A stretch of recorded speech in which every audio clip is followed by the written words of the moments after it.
नमस्कार दोस्तों, मैं हूं नीलेश और आपका एग्जाम गुरुजी के डेली करंट अफेयर्स में स्वागत करता हूं। और आज से शुरुआत हो चुकी है दिसंबर की पहली तारीख की।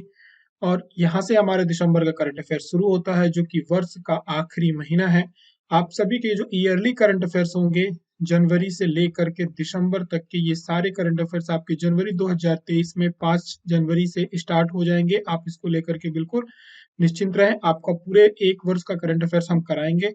साथ ही में ये अलग-अलग मध्य प्रदेश का विशेष रहेगा, राष्ट्रीय अंतर्राष्ट्रीय खबरें भी रहेंगी, खेल के भी रहेंगे, विज्ञान प्रौद्योगिकी भी रहेगा और भी जो कुछ भारत की महत्वपूर्ण उपलब्धियां होंगी उन सभी को हम यहाँ पर कवर करेंगे।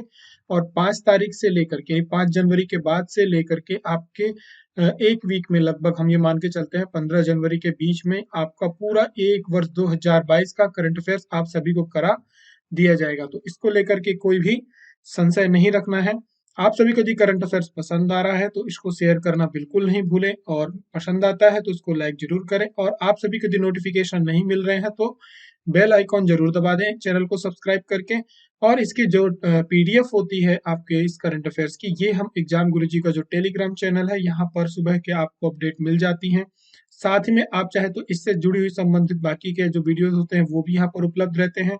आप एग्जाम गुरुजी का ऐप डाउनलोड करके वहां से भी इस करंट अफेयर्स को प्राप्त कर सकते हैं। शुरुआत करते हैं करंट अफेयर की हम। यदि आप एमपीपीएससी प्री की तैयारी कर रहे हैं 2022 की, तो अपडेटेड नोट्स एग्जाम गुरुजी के प्लेटफॉर्म पे उपलब्ध हैं, जिसके साथ आप सभी को अभी वर्तमान में 2022 की जो मुख्य परीक्षा की डेली आंसर राइटिंग प्रैक्टिस है, जिसकी कॉस्ट आपको 895 रुपए है, ये 1299 के नोट्स के साथ आपको फ्री मिल रहे हैं। इसमें आप प्री प्लस मेंस दोनों की तैयारी साथ साथ कर सकते हैं। बहुत ही छोटे फॉर्मेट में ये तैयार की गई है, आपको पता भी नहीं चलेगा और आपकी धीरे धीरे तैयारी हो जाएगी। इसी प्रकार से यदि आप मुख्य परीक्षा की तैयारी कर रहे हैं वर्तमान में, तो मेंस के नोट्स अपडेटेड हैं, इनमें सुधार कर दिया गया है। 33 बुकलेट आपके घर पे बिल्कुल बिना किसी शुल्क के आपके घर पे पहुंचाई जाएंगी, जिनकी कॉस्ट 3000 रुपए है। लेकिन आपको इसके साथ 1295 की मुख्य परीक्षा की जो टेस्ट सीरीज है, जिसमें आपकी कॉपी चेक की जाती है, वो मिल रही है। आप इससे ज़्यादा जानकारी के लिए ये जो नीचे दिए गए नंबर है, इनमें कॉल कर सकते हैं, व्हाट्सअप कर सकते हैं, या फिर एग्जाम गुरुजी के ऐप को आप प्ले स्टोर से डाउनलोड करके यहाँ से परचेज कर सकते हैं। और इसके अलावा ये जिनकी भी तैयारी ऐसा लगता है कि हमारी पूरी हो चुकी है और एक बार हम स्कॉलरशिप टेस्ट देना चाहते हैं, तो आप सभी के लिए 99 रुपीज में एग्जाम गुरुजी का स्कॉलरशिप टेस्ट है एकलव्य का, जो कि 8 जनवरी 2023 को होगा। और इसकी इसका जो समय रहेगा वो शाम का रहेगा, क्योंकि बहुत सारे लोग जो एग्जाम गुरुजी पे हैं, काफी लोगों के व्हाट्सएप आए थे और काफी सारे लोगों ने डिमांड करी थी कि दो चीजों पे इस पे सुधार किया जाए। एक तो इसका जो टाइमिंग है वो 60 मिनट से इसको कम किया जाए, ठीक है। तो 60 मिनट से इसको हम करके 40 मिनट पे लेके आएंगे। दूसरा सबकी डिमांड है कि इसका जो समय है इस स्कॉलरशिप टेस्ट का, इवनिंग के फॉर्मेट पे किया जाए। तो हमारी कोशिश ये रहेगी, या तो हम इसको सैटरडे को, क्योंकि अभी संडे है, सैटरडे या संडे में से जो इवनिंग का समय होगा 9 से 10 का पीएम का, इस टाइम पे इस स्कॉलरशिप टेस्ट को हम रखेंगे 9 से 10 के बीच में, ताकि इसमें सभी लोग पार्टिसिपेट कर पाए। तो आप अभी इसमें एक लंबा समय है, ये इसका जो शेड्यूल है वो हम लोग अपने हिसाब से बाद में निर्धारित कर सकते हैं। आपको इसमें कोई भी सुझाव है इसको लेकर के, तो आप भेज सकते हैं, व्हाट्सअप कर सकते हैं, उस पर हम लोग पूरा विचार करेंगे। इसमें जो फर्स्ट टॉप 5 रैंकर होंगे उनको एमपीपीएससी प्री प्लस मेंस का मुख्य कोर्स जो है वीडियो कोर्स वो उपलब्ध कराया जाएगा। जो टॉप 6 से लेकर के 10th रैंक आएगी जिनकी, उनको एमपीपीएससी प्री का कोर्स दिया जाएगा। इसके ऑप्शन में पटवारी का कोर्स और जो व्यापम के एग्जाम होने वाले वो भी रहेगा। आप यदि ये नहीं लेना चाहते हैं, जो 6 से 10th रैंक के होल्डर होंगे उन्हें ये भी उपलब्ध कराया जाएगा। साथ में जिनकी रैंक 11 से 50 आएगी उनको प्री की टेस्ट सीरीज या व्यापम के जो एग्जाम होने वाले हैं उसकी टेस्ट सीरीज दी जाएगी। आप 60% फ्लैट ऑफ पा सकते हैं, जो कि टॉप 100 स्टूडेंट्स होंगे, वो पीएससी या व्यापम के किसी भी कोर्स में। सिलेबस एमपीजी के 2022 का करंट अफेयर्स 100 एमसीक्यू रहेंगे, माइनस मार्किंग के साथ में। ज्यादा जानकारी के लिए नीचे दिए गए नंबर पे हमें संपर्क करना है। शुरुआत करते हैं पिछले दिन हमने क्या पढ़ा उसके रिवीजन के साथ। पिछले दिनों हमने देखा था निम्न में से कौन एक दुनिया का सबसे सक्रिय ज्वालामुखी है। मौना लोआ, इस पे अभी हाल ही में विस्फोट हुआ है, हवाई द्वीप में है, सबसे बड़ा ज्वालामुखी है आयतन के क्षेत्र में। निम्न में से कौन विश्व सिनेमा के इतिहास में संस्कृत में बनी पहली विज्ञान डॉक्यूमेंट्री है, साइंस फिक्शन से है। ये है यानम, इसका नाम। ये मंगल ग्रह पे जो नॉवेल है उस पे आधारित है। वास्तु संग्रहालय ने, किस वास्तु संग्रहालय ने सांस्कृतिक विरासत संरक्षण के लिए यूनेस्को पुरस्कार जीता है? तो छत्रपति शिवाजी महाराज वास्तु संग्रहालय, जो कि मुंबई में है, उसने जीता है। मनरेगा रोजगार गारंटी योजना में सुधार के लिए केंद्र सरकार ने एक समिति गठित करी है, वो किसकी अध्यक्षता में करी है? तो वो है अमरजीत सिन्हा जी की में करी है। द्विपक्षीय सैन्य प्रशिक्षण अभ्यास ऑस्ट्रा हिंद 22, ऑस्ट्रा नाम से याद रखना है, ऑस्ट्रेलिया, तो भारत और ऑस्ट्रेलिया के बीच में है, ये पहली बार आयोजित किया जा रहा है, इसलिए आपके परीक्षाओं में पूछे जाने की संभावना प्रबल है। निम्न में से किन्हें बाघ प्रिंट हस्तशिल्प विरासत के संरक्षण के लिए 2017 का शिल्प गुरु पुरस्कार दिया गया है? तो ये दिया गया श्री मोहम्मद यूसुफ खान को। यहाँ पर दो चीजें याद रखना कि यदि आपसे ये पूछा जाए तो ये किस कला के लिए है, तो ये बाघ प्रिंट हस्तशिल्प के लिए है। इन्हें 2017 का शिल्प गुरु पुरस्कार दिया गया है। आगे की तरफ बढ़ेंगे, बात करेंगे इनमें से किन्हें विलुप्त तारापुर हस्त छपाई कला के लिए 2017 के राष्ट्रीय पुरस्कार सम्मानित किया, तो स्वर्गवासी श्री प्रदीप झारिया को किया गया है। इन्होंने दो नवीन खोजें करी हैं। इस पे जो छपाई कला है इसके क्षेत्र में, वो हमने आपको करंट अफेयर में काफी डिटेल में बताया था। मध्य प्रदेश की खिलाड़ी है मुस्कान शेख, ये वेट लिफ्टर हैं। अभी इन्होंने 4 गोल्ड जीते हैं। मध्य प्रदेश के इतिहास में बिजली की सर्वाधिक मांग कितने मेगावाट की थी? तो 15,748 मेगावाट की थी। भारत का वैश्विक दूध उत्पादन में कितने प्रतिशत का योगदान है? तो ये 23% का योगदान है। शुरुआत करते हैं आज की करंट अफेयर्स के साथ, और आपका जो पहला प्रश्न रहा वो ये, निम्न में से किस जिले की 3 ग्राम पंचायतों को जो है बैगा समुदाय को हैबिटेट राइट्स दिए गए हैं? किस जिले की ये 3 ग्राम पंचायतें हैं? छिंदवाड़ा की, डिंडोरी की, उमरिया की या मंडला की? तो इसका राइट आंसर क्या होगा? इसका राइट आंसर होगा मंडला। डिटेल्स हम यहाँ पर देख लेते हैं, ये हैबिटेट राइट्स है क्या।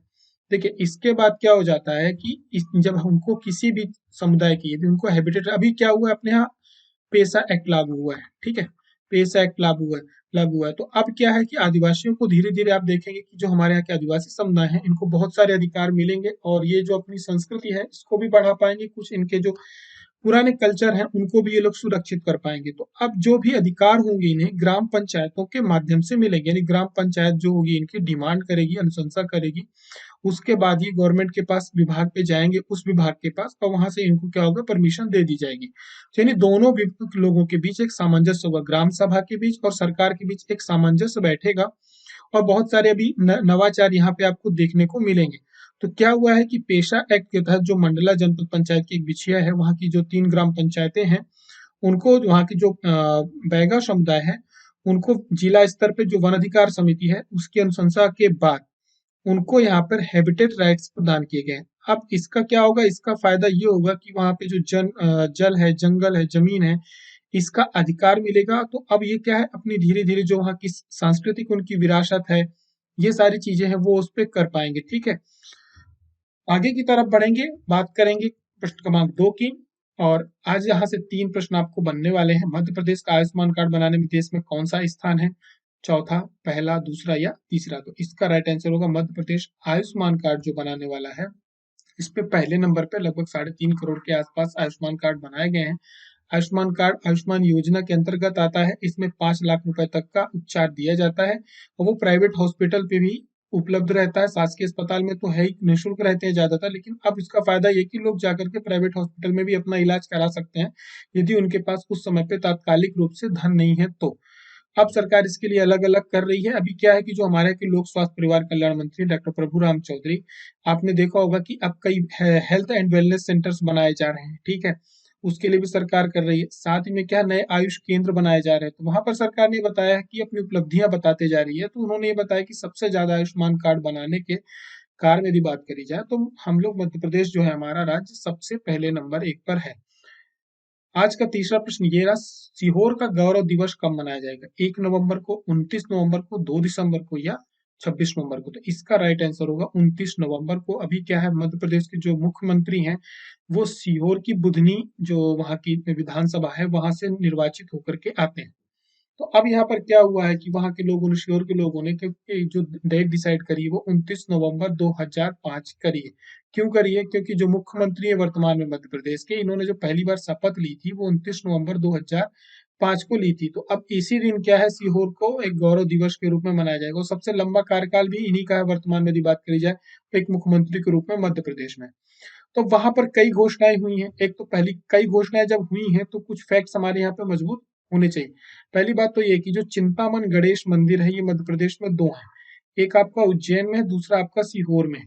तो चिंतामन गणेश जो मंदिर है, ये एक पूरा एक कॉरिडोर है, इसको महाकाल लोक की तरह विकसित किया जाएगा, ऐसी एक घोषणा करी गई है। साथ ही में जो सीहोर जो वास्तविक रूप से फेमस है कई चीजों के लिए है, उनमें से एक जो हम ज्यादातर हम जानते हैं वो एक तो अपने सरबती गेहूं के लिए फेमस है। इसकी रोटियां काफी मुलायम होती हैं। अपने इस गेहूं की, क्योंकि ये विशेषकर सीहोर की जो आष्टा तहसील वगैरह उधर के आसपास काफी ज्यादा होता है, तो उसके लिए क्या है, यहाँ पे एक अलग मार्केट तैयार करने की बात करी गई है। साथ में इसकी एक ब्रांडिंग भी की जाएगी प्रॉपर तरीके से। सीहोर के लकड़ी के खिलौने भी फेमस है यहाँ के काफी, उसके लिए भी सरकार जो ओडीओपी में उसको सम्मिलित करी है। अब साथ ही में सीहोर का जो कृषि विज्ञान केंद्र है, यदि आपसे पूछा जाए कि कृषि विज्ञान केंद्र कहाँ पे है, तो सोयाबीन की वहां पर दो किस्में सीहोर के कृषि विज्ञान केंद्र में इजाद की गई हैं। एक तो आपका जवाहर 9305 है, दूसरा 15601 है। ये जो दो किस्में हैं सीहोर की जो कृषि विज्ञान केंद्र है यहाँ पर विकसित की गई हैं। इसके अलावा हमारे मध्य प्रदेश में 2 अप्रैल को जो चैत्र शुक्ल प्रतिपदा होती है, आने वाली अप्रैल को होगी हमारे यहाँ, तो उज्जैन का गौरव दिवस जो मनाया जाएगा। प्रतिवर्ष जो हिंदू कैलेंडर है हमारा विक्रम संवत है, उसका जो पहला दिन होता है जिस जहाँ से हिंदू नववर्ष प्रारंभ होता है, उस दिन हमेशा उज्जैन का गौरव दिवस मनाया जाएगा। रामनवमी के दिन ओरछा का गौरव दिवस मनाया जाएगा।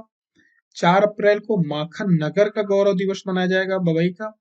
और ग्राम गौरव दिवस की शुरुआत कब हुई थी? इसकी जो शुरुआत हुई थी ये जैत ग्राम से हुई थी और अप्रैल माह से प्रारंभ की गई थी। जैत से मुख्यमंत्री ने करी थी क्योंकि ये इनका गांव है, तो जैत ग्राम से ग्राम गौरव दिवस की शुरुआत हुई थी। और सीहोर का जो 29 नवंबर होगा, जहां ये पहली बार शपथ लिए थे 29 नवंबर 2005 को, वहां इनका 29 तारीख को सीहोर का गौरव दिवस मनाया जाएगा। सीहोर से जुड़ा हुआ ही दूसरा एक प्रश्न आपके सामने है।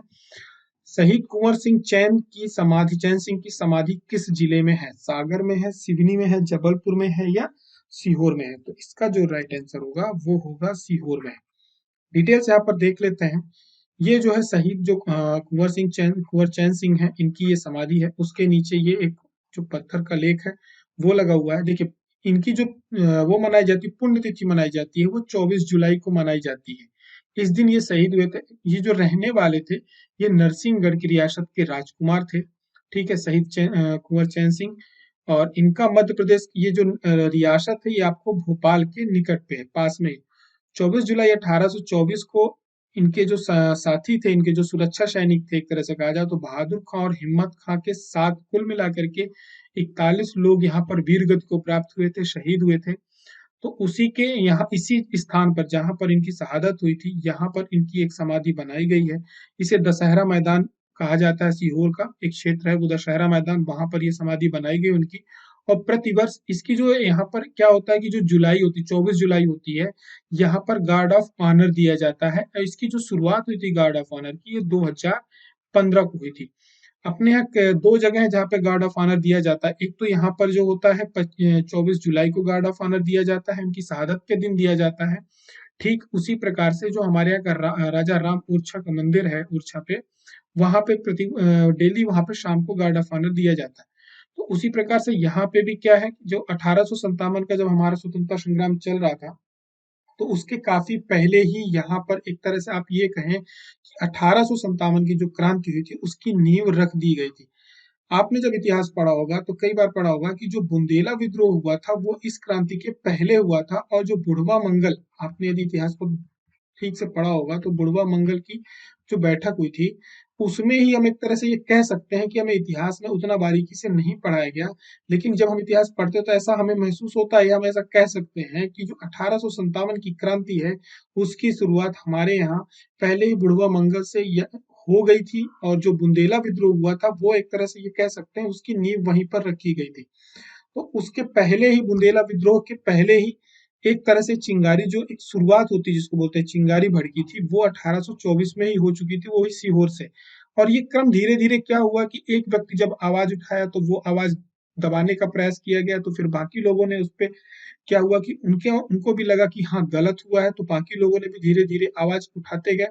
और ये क्रम बनते बनते जा करके हुआ 1857 का जब एक समय आया, तो हमारे पूरे देश में एक तरह की क्रांति की शुरुआत हो चुकी थी। तो इसकी जो नींव रखी गई वो 1824 में ही रखी गई। 24 जुलाई 1824 को इनकी शहादत हुई थी और ये हमारी क्रांति के 33 वर्ष पहले थी। और कुंवर चैन सिंह को क्या कहते हैं, वहां पे जो तोप है, जब वो अंग्रेजों के साथ उनका संघर्ष चल रहा था, तो वहां पर उन्हें तोप से क्या किया गया था, उड़ा दिया गया था। अब वहां पर सरकार ने ये घोषणा करी है कि जो ये अभी आपको यहाँ पे दिख रही है इनकी जो स्मारक है, इसको अब ये पूरा का जो मैदान है, दशहरा मैदान, यहाँ पर एक भव्य तरीके से एक स्मारक बनाया जाएगा। इसको ताकि लोगों को याद रहे, धीरे धीरे क्या हो जाता है कि चीजें क्या हो जाती हैं, भूलती जाती हैं, तो उन्हीं सब चीजों के लिए एक अलग तरह से स्मारक बनाया जाएगा।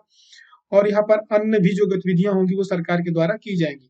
दूसरा जुड़ा हुआ प्रश्न है सीहोर से कि सीहोर में किस तारीख को स्वतंत्रता के प्रथम संग्राम में 356 क्रांतिकारियों ने देश की आजादी के लिए अपने प्राणों का बलिदान दिया था? 14 फरवरी 1858 को, 14 जनवरी 1857 को, 14 मार्च 1858 को, या 14 जनवरी 1858 को? तो इसका राइट आंसर होगा 14 जनवरी 1858 को। डिटेल से यहाँ पर हम देख लेते हैं। क्या है कि जो 14 जनवरी 1858, ये एक जो तारीख है मध्य प्रदेश में, इसे भोपाल का जलियांवाला बाग भी कहा जाता है। वो इसलिए कहा जाता है कि जलियांवाला बाग जो हुआ था, तो उसमें क्या हुआ था कि जो जनरल डायर है उसने एक घेरा बना करके लोगों के पास भागने का भी अवसर नहीं था, और एक निर्मम तरीके से बहुत सारे लोगों की क्या करी थी, क्रूरता से हत्या करी थी, जिसे लेकर के ब्रिटेन ने आज भी माफी नहीं मांगी है। ठीक उसी प्रकार से यहाँ पर भी एक क्रूरता का परिचय दिया गया था अंग्रेजों के द्वारा, और 356 क्रांतिकारियों को यहाँ पर क्या कर दिया गया था, एक बहुत ही बोलते हैं कि निर्मम तरीके से उनकी हत्या कर दी गई थी। और इसकी जो ये इस पूरे के पूरे इस कार्य में जो व्यक्ति था, सम्मिलित था, वो था जनरल हुरोज जिन ठीक है। तो 14 जनवरी को 1858 की ये जो तारीख है, ये हमें याद रखनी है। और मकर संक्रांति पे यहाँ पर क्या होता है, एक तरह से आप ये कहें कि यहाँ पर काफी सारे लोग इकट्ठा होते हैं, और वहां पे सभी लोगों को क्या करते हैं, पुष्पांजलि अर्पित करते हैं, शहीदों को याद करते हैं, नमन करते हैं। तो अभी यहाँ पर जो एक छोटा सा एक शहीद स्थल बनाया गया है, शहीद स्मारक बनाया गया है, वो वहीं के जो ग्रामीण के लोग, ग्रामीण क्षेत्र के लोग हैं, उन्होंने मिलकर के उस जगह को बना दिया था, एक छोटा सा शहीद स्थल। लेकिन अब सरकार ने ये घोषणा करी है कि जिस प्रकार से अभी हाल ही में भारत के प्रधानमंत्री के द्वारा जो जलियांवाला बाग जहाँ पे कांड हुआ था, उसको एक राष्ट्रीय स्तर का स्मारक तैयार किया गया है, उसी की तर्ज पर यहाँ पर भी एक राष्ट्रीय स्मारक या हमारे प्रदेश स्तर का स्मारक तैयार किया जाएगा, ताकि लोगों को जो अंग्रेजों की हमारी बर्बरता है वो याद रहे कि हमारे साथ किस प्रकार का कार्य किया था। डिटेल्स है यहाँ पे देख लेते हैं। 10 मई 1857 को जो मेरठ की क्रांति हुई थी, उससे ठीक पहले हमारे यहाँ सीहोर में भी इसकी शुरुआत हो गई थी, चिंगारी भड़क चुकी थी। तो 13 जून 1857 को सीहोर और ग्रामीण क्षेत्र में क्या हुआ था, उस समय पे जो बोलते ना क्रांति को फैलाने के लिए जिस चीज का प्रयोग किया जाता था, वो होता था कमल का फूल और रोटी। ठीक है, ये एक तरह से आप ये कहें कि ये एक इंडिकेट करता था, लोगों के संदेश का एक माध्यम रहता था। तो जो क्रांति फैली थी उसमें क्या था, जो उसमें कारतूस इस्तेमाल किए जा रहे थे, तो उसमें चाय की उसकी गाय की चर्बी और उसका सुअर का मांस, ये सब चीजें कही गई थी, क्योंकि उसमें हमारे यहाँ क्या था कि दो प्रकार के लोग थे, एक मुस्लिम समुदाय था, एक हिंदू समुदाय हिंदू था। तो दोनों के लिए क्या है, ये अपवित्र है। तो वो जानबूझकर ऐसा किया था उन्होंने, उसको खींचना होता था, फिर उसके बाद उसको गोली पे उस पे आगे की तरफ लगाना होता था, जिसकी वजह से इसमें क्या हुआ था, एक तरह से क्या कहें कि विरोध पैदा हुआ, विरोध की शुरुआत हुई, और हमारे यहाँ क्या हुई, क्रांति की शुरुआत हो गई। फिर क्या हुआ कि जो ये सीहोर की छावनी थी, इन्होंने जो बनाई थी उस समय पे, जो यहाँ की वो थी नवाब, हुआ कि उस समय पे जो जनरल हुरोज था, उसने देखा कि विरोध काफी स्तर पर बढ़ रहा है और बाकी की गतिविधियां हो रही हैं।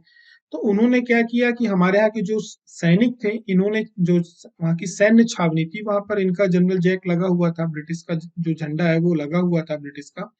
तो उन्होंने सबसे पहले तो उसको नीचे उतारा, उसको जला दिया, और उसके बाद एक बोलते सरकार का, स्वतंत्र सरकार का गठन किया, जिसको स्वतंत्र सिपाही सरकार नाम दिया गया था। ठीक है, सिपाही बहादुर सरकार बोला गया। और यहाँ पर इन्होंने क्या करी, एक तरह से स्वतंत्रता की घोषणा कर दी। तो जनरल हुरोज जब है, जब उसको इन सब सारी गतिविधियों के बारे में पता चला, तो उन्होंने वही जनरल डायर वाला एक रूप धारण किया, और इसने क्या किया कि हमारे यहाँ के जो क्रांतिकारी थे, जिनकी संख्या लगभग 356 थी, जो एक शासकीय उस पे है 356 है, लेकिन संख्या इससे भी कहीं ज्यादा थी।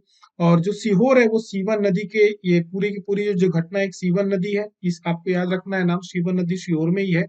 और जो इनका छतरी बनी हुई है कुंवर चैन सिंह की, वो भी सीवन नदी के पास ही है।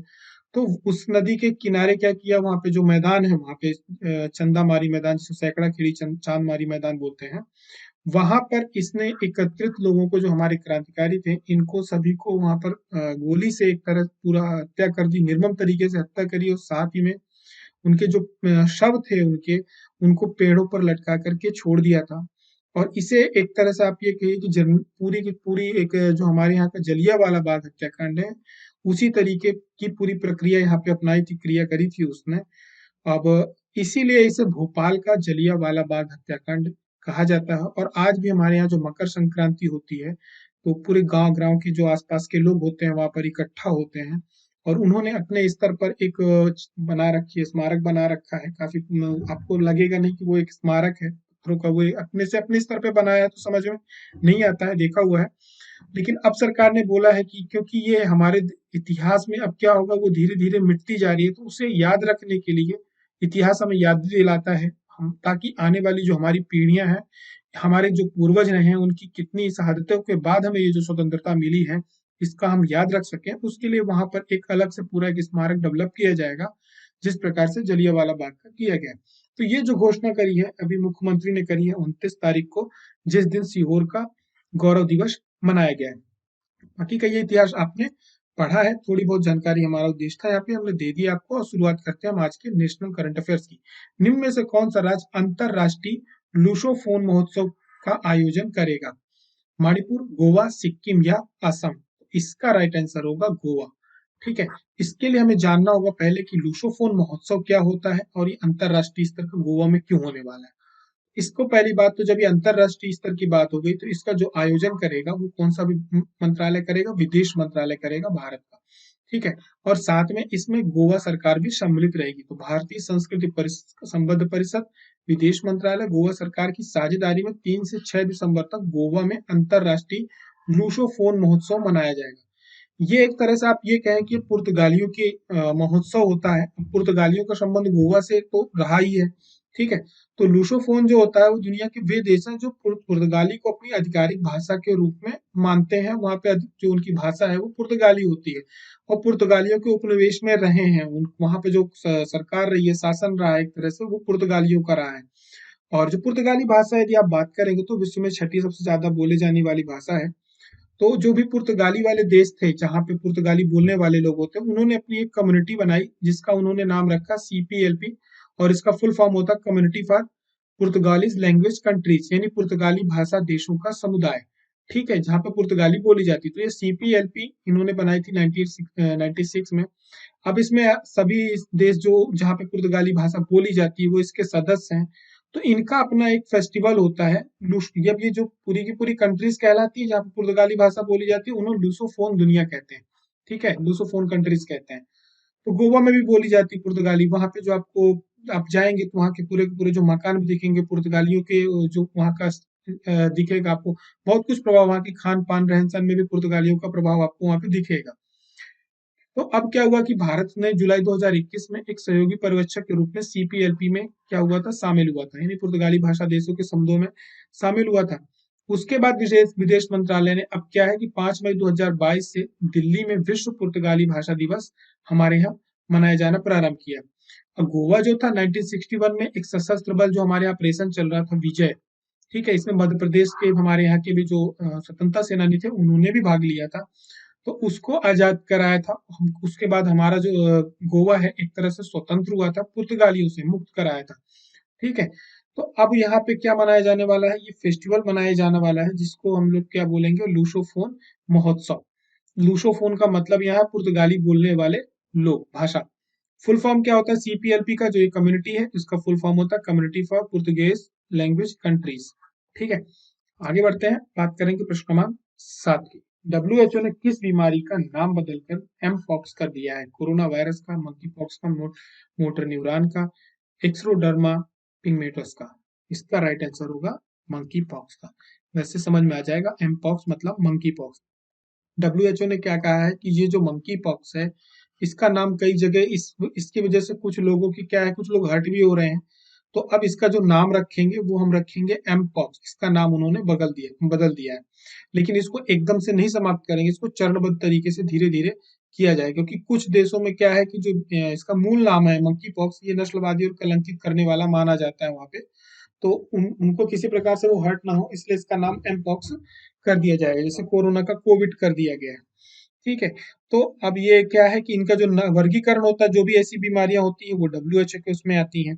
ठीक है। और डब्ल्यूएचओ ने 22 जुलाई 2022 को क्या किया, मंकी पॉक्स रोग को अंतरराष्ट्रीय चिंता का सार्वजनिक स्वास्थ्य आपातकाल, यानी जब अंतरराष्ट्रीय स्तर पर किसी बीमारी को लेकर के आपातकाल घोषित करता है तो वो डब्ल्यूएचओ ही करता है। कोरोना को भी महामारी डब्ल्यूएचओ ने घोषित करी थी और उसको अंतरराष्ट्रीय स्तर की महामारी फिर डब्ल्यूएचओ ने घोषित करी थी। तो अब ये क्या है कि जो डब्ल्यूएचओ के द्वारा जब किसी सार्वजनिक स्वास्थ्य आपातकाल घोषित किया जाता है अंतरराष्ट्रीय स्तर का, तो ये उस स्वास्थ्य से जुड़ी एक उच्चतम स्तर की चेतावनी मानी जाती है। मंकी पॉक्स की बात करें तो ये एक वायरल जूनोटिक बीमारी है। ठीक है। और ये मुख्य रूप से क्या है, मध्य और पश्चिमी अफ्रीका का जो उष्णकटिबंधीय वर्षावन होते हैं वहां पर ये पाई जाती है। 1958 में क्योंकि बंदरों में पाई गई थी, इसीलिए इसका नाम जो रखा गया है वो मंकी पॉक्स रखा गया है। और उसके काफी समय के बाद ये क्या हुआ कि मनुष्यों में इसको पाया गया। अब ये जूनोसिस भी एक संक्रामक रोग है जो जानवरों से क्या होता है, मनुष्य पहले पहले बंदरों में पहचाना गया, इसके बाद मनुष्य फैला, इसलिए इसको जूनोसिस संक्रामक रोग कहते हैं। ठीक है। हमारे देश में जो पहला मामला पाया गया था वो 14 जुलाई को केरल के कोल्लम में पाया गया था, इसी वर्ष पाया गया था। और ये था कि ज्यादा तेजी से ये फैला नहीं वायरस, इसको कंट्रोल कर लिया गया। डब्ल्यूएचओ की हम बात करें तो विश्व स्वास्थ्य संगठन जो है इसकी स्थापना 7 अप्रैल 1948 को हुई थी। इसका जो मुख्यालय है वो स्विट्जरलैंड के जिनेवा में है। ठीक है। और इसके जो महानिदेशक है वर्तमान में ये टेड्रोस हैं। इनका नाम इतना हमें याद रहता है, टेड्रोस, शकल भी याद हो गई है, मोटा सा चश्मा लगाते हैं, मूंछ रखते हैं, तो टेड्रोस एडनॉम घिब्रेयेसस। ठीक है। और इसके जो वर्तमान सदस्य देश है तो वो तो 194 है। बढ़ते हैं प्रश्न क्रमांक 8 की तरफ। कोविड से बचाव के लिए नाक से दिए जाने वाले दुनिया के पहले टीके इन्कोवैक का निर्माण किस फार्मा कंपनी द्वारा किया गया है? डॉक्टर रेड्डीज लैब्स द्वारा, अरविंदो फार्मा लिमिटेड द्वारा, भारत बायोटेक द्वारा या सिप्ला के द्वारा? तो इसका राइट आंसर होगा ये भारत बायोटेक है जिसने ये वैक्सीन बनाई है, इन्कोवैक। अब भारत जो बायोटेक है ये कोविड पर भी रिसर्च कर रही थी। ठीक है। अब ये दुनिया की पहली ऐसी, एक तरह से आप ये कहो कि वैक्सीन है जो नाक से दी जाएगी, और इसका जो निर्माण किया है भारत बायोटेक ने किया है। ठीक है। इसको अभी क्या हुआ है कि जो भारत सरकार का मंत्रालय है उसने इसको परमिशन दी है, औषधि मानक नियंत्रण संगठन यानी सीडीएसओ ने। और इसको 18 वर्ष तक की आयु के जो युवा होंगे उनको बूस्टर के रूप में ये दिया जा सकेगा। अब सरकार की तरफ से इसको क्या हो गया है, जो प्रतिबंधित उपयोग के तहत 18 वर्ष तक के लोग इसका इस्तेमाल कर सकते हैं, इससे ऊपर वालों के लिए भी परमिशन नहीं दी गई है। अब जो बायोलॉजिकल कार्बोवैक्स है ये एक नेशनल टीका भारत में दूसरा स्वीकृत कोविड-19 वैक्सीन है, जिसे mixed and match booster shot के रूप में इस्तेमाल किया जाएगा। अब इन्कोवैक इसके पहले सार्स कोव 2 स्पाइक प्रोटीन के साथ एक पुनः संयोजक प्रकृति की कमी वाले एडोना वायरस वेक्टेड वैक्सीन है। अब इसमें क्या होगा, इसकी नाक की बूंदों को उसके माध्यम से दिया जाएगा, इंट्राजेनल डिलीवरी की जाएगी ताकि ये क्या हो कि लोगों को असर करे। अब आगे देखते हैं मार्केट में जब आएगी उपलब्ध होगी कितना असर कर रही है। निम्न में कौन भारतीय ओलंपिक संघ की पहली महिला अध्यक्ष होंगी?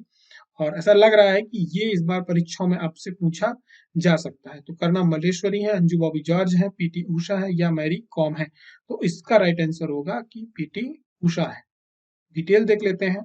अभी क्या है, पीटी उषा आप ये मान के चलिए निर्दलीय चुनी गई हैं, कोई उनके विरोध में, सॉरी, निर्विरोध चुनी गई हैं, उनके विपक्ष में कोई खड़ा नहीं हुआ था, अकेली मात्र एक वही थी कैंडिडेट, इसलिए उनका एक तरह से आप ये कह सकते हैं कि वो निर्विरोध चुनी गई हैं। और ये जो भारतीय ओलंपिक संघ है इसकी स्थापना जो हुई थी 1924 में हुई थी। और दो इसमें चीजें लिखी रहती हैं, आपको मिलेंगी, कंफ्यूजन नहीं रखना है। 1924 में इसकी स्थापना हुई थी, 1927 में इसको मान्यता मिली थी। तो कई जगह हमने ये देखा कि 1927 लिखा हुआ है। स्थापना इसकी जो हुई थी, जो दोराबजी टाटा है इनके द्वारा इसको फंड किया गया था, तो 1924 में इसकी स्थापना करी थी, लेकिन जो मान्यता मिली थी 1927 में मिली थी। और जो जे जे टाटा थे, दोराबजी टाटा थे, इसके पहले अध्यक्ष थे। हमारे देश में जो ओलंपिक समिति होती है, एनओसी होती है, इनका जो काम है वही एशियाई खेलों के लिए, ओलंपिक खेलों के लिए, जो हमारे यहाँ के अंतरराष्ट्रीय खेल होते हैं उनके लिए क्या होता है, खिलाड़ियों को चयन करना होता है, टीम का प्रबंधन करना होता है, सारी चीजें डिसाइड करनी होती हैं। ठीक है। राष्ट्रमंडल के लिए जो एथलीट्स होते हैं उनका भी चयन करना होता है। यदि पीटी उषा के बारे में बात करें तो ये वर्तमान में भारतीय जो प्रतिभा संघ है, ठीक है, उसकी प्रमुख भी हैं। और इसका काम क्या है, जो भारतीय प्रतिभा संघ है ये पूरे भारत में जो स्कूल में राष्ट्रीय स्तर के ओलंपियाड खिलाड़ी होते हैं उनके लिए क्या करती है, परीक्षा आयोजित करती है। पीटी उषा को पयोली एक्सप्रेस उड़न परी के नाम से भी जाना जाता है। हमारे देश की सबसे सफल एथलीटों में से एक रही हैं। इन्होंने 82 से लेकर 94 तक एशियाई खेलों में 4 स्वर्ण सहित 11 पदक जीते हैं। बात करें तो 1986 में सियोल एशियाई खेलों में भी इन्होंने 4 स्वर्ण, 200 मीटर, 400 मीटर, 400 मीटर बाधा दौड़ और 400 गुणा रिले रेस पे इन्होंने पदक जीता। साथ ही 100 मीटर में रजत पदक भी जीता है। 82 में जब नई दिल्ली में एशियाई खेल हुए थे तो 100 मीटर और 200 मीटर में भी इन्होंने पदक जीते थे। कुल मिलाकर के 83 से 98 तक इन्होंने कुल 23 पदक जीते हैं और 1984 के ओलंपिक में 400 मीटर बाधा दौड़ में ये फाइनल में चौथे स्थान पर रही, यानी पदक से थोड़ा सा चूक गई थी। प्रश्न क्रमांक 10 की बात करें तो प्रश्न क्रमांक 10 है, भारतीय नौसेना पोत इच्छक एक प्रकार का है। सर्वेक्षण पोत है, रक्षा पोत है, हथियार संग्रहण पोत है या रॉकेट लॉन्चर है। तो कई बार आपसे प्रश्न इस प्रकार से पूछ लिए जाते हैं। तो जो इच्छक है ये भारतीय नौसेना का सर्वेक्षण पोत है। ज्यादा याद डिटेल रखने की जरूरत नहीं है। इच्छक है, इसको गाइड बोला जाता है, लेकिन हमें ये याद रखना है कि ये भारतीय नौसेना का क्या है, गाइड। इसको जो इंग्लिश में बोलते हैं वो गाइड बोलते हैं। तो क्या है ये, ठीक है। हमने आपसे प्रश्न पूछा था, निम्न में से किस चंदेल वंश के शासक ने परमार शासक राजा भोज को परास्त किया था। लगभग लोगों ने इसका उत्तर दिया है, सभी लोगों के आपके उत्तर मिल रहे हैं। रिमी पटेल, ये उत्तर मैं आपका यहाँ पर कोट कर रहा हूँ, ठीक है। आपका आंसर काफी अच्छा था, आपकी फॉर्मेटिंग लगातार बढ़िया चल रही है, बाकी सभी लोगों के आंसर सही थे। तो इनका जो विद्याधर या विद्यादेव चंदेल है, ये मध्य भारत के सबसे शक्तिशाली महान हिंदू पुरबिया राजपूत सम्राट थे, ठीक है। जो हमारे यहाँ आज की डेट में जिन्हें खजुराहो मंदिर हम लोग जानते हैं, वो इन्हीं के द्वारा बनवाया गया था। कंदरिया महादेव का जो मंदिर है, ठीक है। और ये जो जेजाग भुक्ति है, उस समय पे जो इस एरिया को बोला जाता था वो जेजाग भुक्ति बोला जाता था, बाद में छतरपुर हो गया। और यहाँ पर इनका शासन रहा है। इन्होंने कन्नौज के जो सम्राट है राजपाल, उनको परास्त भी किया था। आप सभी लोगों ने पूरी डिटेल्स यहाँ पर दे दी है, आप सभी ने पढ़ी होगी एग्जाम गुरुजी की तरफ से, जिन्हें हार्ड दे दिए जाते हैं। आप लोग उनके आंसर्स पढ़ लिया करें, क्योंकि वो आंसर्स काफी ऑथेंटिक होते हैं और हम एक बार चेक करते हैं, इसके बाद उनको हार्ड देते हैं। और बहुत सारी जानकारी उस प्रश्न से जुड़ी हुई जो आवश्यक होती है वो पहले ही दे दी जाती है। उसके बारे में ज्यादा यहाँ पर डिस्कशन करने को नहीं रह जाता। यदि रह जाता है तो मैं आपसे कर लेता हूँ। फिर भी इन्होंने ही जो राजा भोज को पराजित किया था, और त्रिपुरा के राजा जो गयंगदेव हैं, इनको भी इन्होंने क्या किया था, कैद किया था। अली इब्न अल हुथर के अनुसार चंदेल साम्राज्य की सीमा भारत में सबसे बड़ी थी। बहुत सारी डिटेल्स आप लोगों ने शेयर कर दी, वहां पर एक्स्ट्रा ही कर दी है। हमारे प्रश्न पूछने का उद्देश्य केवल ये है कि आप सभी लोग क्या हो कि करंट अफेयर्स केवल देखें नहीं, साथ में एक्टिव भी रहें। आपको भी हमको एक्टिव मूड में रखना है। तो प्रश्न पूछने का जो मूल उद्देश्य होता है वो यही होता है। लेकिन जब हमें ऐसा लगता है कि इसमें कुछ डिटेल्स कम है या कुछ एक्स्ट्रा जानकारी है या आप लोगों को दिखाने लायक वो चीज है, तो मैं उसको दिखा देता हूँ। लेकिन मेरा जो मूल उद्देश्य है, इसलिए मैं ज्यादा यहाँ पर डिटेल्स पे बात इस पे करता नहीं इस प्रश्न पे, क्योंकि करंट अफेयर्स हम यहाँ पर कुछ सीखने आते हैं, कुछ जानने आते हैं। तो मेरा मेन फोकस आप लोगों के साथ कंटेंट पे रहता है। अभी कुछ दिनों में थोड़ा सा अभी वर्कलोड ज्यादा है, जिसकी वजह से आप लोगों को हो सकता है कि उसमें वॉइस में आप कुछ लोगों ने कहा था कि सर उसमें डाउन है या धीमी है। तो थोड़ा सा वर्कलोड ज्यादा है, जिसकी वजह से आपको आवाज थोड़ी सी धीमी मिल रही होगी, या कई बार लेट हो जाते, करंट अफेयर में आधी रात हो जाती है, नहीं अपडेट कर पाते।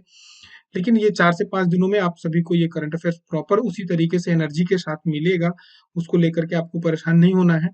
और बहुत लेट हो जाता, सुबह के 3 भी बज जाते हैं कई बार अपडेट करने में, इस समय लगातार बच रहे हैं। और करंट अफेयर में आप लोगों के कोई सुझाव है तो जरूर दें, और आपको पसंद आ रहा है तो उसको लाइक और शेयर करना नहीं भूलें। हमारे लाइक कोई इसमें है कि आपको सुझाव सर इसमें ये भी सम्मिलित किया जाए तो वो भी बताएं। ये प्रश्न को आप सभी लोग इसमें पार्टिसिपेट किया करें, काफी कम लोग करते हैं, ताकि इसको प्रश्न में पार्टिसिपेट करने से आप ये मान के चलिए कि एग्जाम आपके सभी होने हैं और ये पूरा साल एग्जाम ही एग्जाम रहने हैं। और आप सब धीरे धीरे धीरे, इतना मैं भरोसे के साथ बोल रहा हूँ कि जो भी एग्जाम देंगे इस बार, उनको यहाँ से बहुत फायदा मिलने वाला है। पेशेंस बना के रखिए, आपके धीरे धीरे बहुत सारे फैक्ट्स मजबूत हो रहे हैं। आपको क्वेश्चंस में भी वेरिएशन मिल रहा होगा, लगातार मैं हिस्ट्री के क्वेश्चंस नहीं पूछता, लगातार ज्योग्राफी के भी नहीं पूछता, बीच में थोड़ा सा चेंजेस कर देते हैं, ताकि एक रैंडमली चेंजेस से क्या होता है कि हमें बार बार पढ़ने से वो चीजें कुछ समय के बाद भूलने भी लगती हैं। लेकिन एकदम से रैंडमली चेंज होते हैं तो क्या होता है, हमारे दिमाग में क्लिक करता है, वो चीज फिर याद भी रहती है। इसके मनोवैज्ञानिक असर भी होते हैं। तो आज का रेंडमली चेंज ये है कि नर्मदा नदी के किनारे स्थित बरमान घाट मध्य प्रदेश के किस जिले में है।